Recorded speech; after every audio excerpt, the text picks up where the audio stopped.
नागपूर जिल्ह्यातील 580 बोगस शिक्षक भरती प्रकरणामध्ये धक्कादायक आरोप महाराष्ट्र शिक्षक परिषदेने केलाय। 2016 मध्ये सेवानिवृत्त आणि त्यानंतर काही दिवसात निधन झालेले शिक्षणाधिकारी सोमेश्वर नैताम यांच्या बोगस सहीचा वापर करून 100 शिक्षकांची भरती करण्यात आल्याचा धक्कादायक आरोप आहे। 2016 ते 2024 या काळातल्या या भरती आहेत। विशेष म्हणजे नैताम यांची सही वापरण्यासाठी शिक्षकांची नियुक्ती बॅकडेटेड म्हणजे 2016 आधीची दाखवण्यात आली असा आरोप महाराष्ट्र शिक्षक परिषदेने केलेला आहे।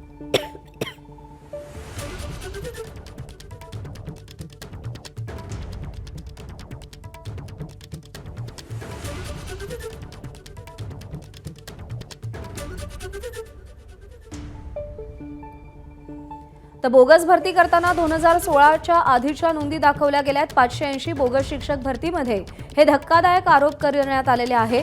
मृत शिक्षणाधिकाऱ्याची सही वापरून 100हून अधिक शिक्षकांची भरती करण्यात आली आहे। आपल्यासोबत महाराष्ट्र राज्य शिक्षक परिषदेचे कार्याध्यक्ष आणि माजी शिक्षक आमदार नागो गाणार आहेत। गाणार सर, बोगस शिक्षकांचं प्रकरण गाजतोय, मात्र अशी पण माहिती याच्यामध्ये समोर आलेली आहे की जे अधिकारी सध्या हयात नाहीत, ज्यांचा मृत्यू अनेक वर्षांपूर्वी झालेला आहे, त्यांचे सिग्नेचर करून त्यांची स्वाक्षरी करून बॅकडेटेड मध्ये ऑर्डर काढण्यात आले आणि शिक्षकांना नेमणूक देण्यात आली। खरं आहे ही बाब खरी आहे। नागपूर जिल्हा प्राथमिक शिक्षणाधिकारी प्राथमिक या पदावर सोमेश्वर नेताम नावाचे व्यक्ती कार्यरत होते।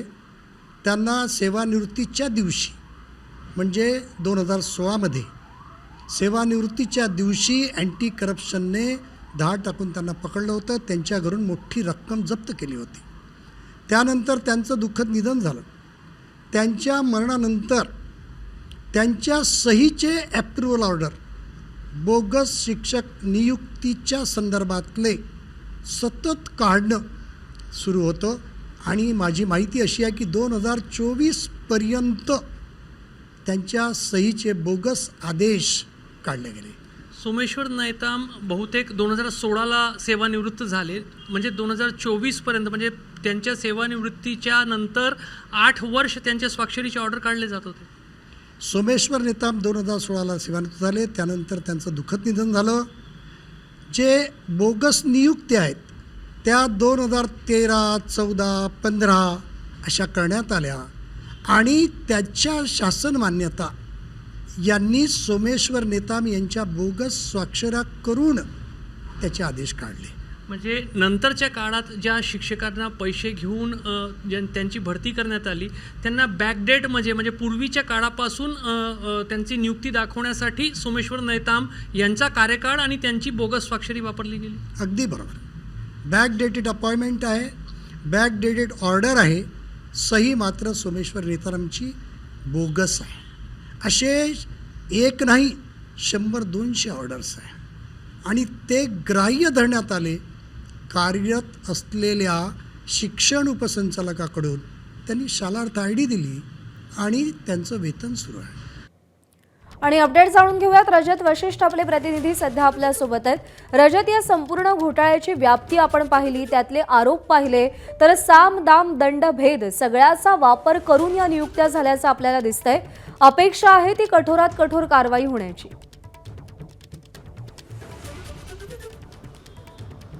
नक्कीच या प्रकरणामध्ये SIT चौकशीची मागणी होत आहे। सध्या नागपूर पोलीस या प्रकरणाशी संबंधित एक जो वैयक्तिक स्वरूपाचा प्रकरण आहे म्हणजेच पराग पुणके या मुख्याध्यापकाचं प्रकरण आहे त्या प्रकरणाची चौकशी करत आहे आणि त्याच्यामध्ये आतापर्यंत 5 लोकांना अटक झालेली आहे। मात्र ज्या पद्धतीचे आरोप होत आहे आणि महाराष्ट्र राज्य शिक्षक परिषद ज्या पद्धतीचे आरोप करत आहे त्याकडे पाहता नक्कीच या प्रकरणाची सखोल चौकशी आणि SIT माध्यमातून चौकशी होणं आवश्यक आहे। ज्या सोमेश्वर नैताम नावाच्या सेवानिवृत्त अधिकारी अधिकाऱ्याच्या स्वाक्षरीचा वापर त्यांच्या मृत्यूनंतर करण्यात आला असा आरोप होत आहे। त्यापैकीच हा एक ऑर्डर आहे। या ऑर्डरवर आपण पाहू शकतो की सोमेश्वर नैताम यांची स्वाक्षरी करून एका शिक्षकाला नियुक्तीपत्र देण्यात आलेलं आहे आणि हा जो संपूर्ण ऑर्डर आहे हा 15/2/2014 या तारखेला काढण्यात आलेला आहे। सोमेश्वर नैताम जे आहे ते 2016ला सेवानिवृत्त झालेले होते, तर 2014चा हा जो ऑर्डर काढण्यात आलेला आहे असा आरोप होतो आहे की हे जे सर्व ऑर्डर्स आहेत हे बॅकडेटमध्ये काढण्यात आलेले आहेत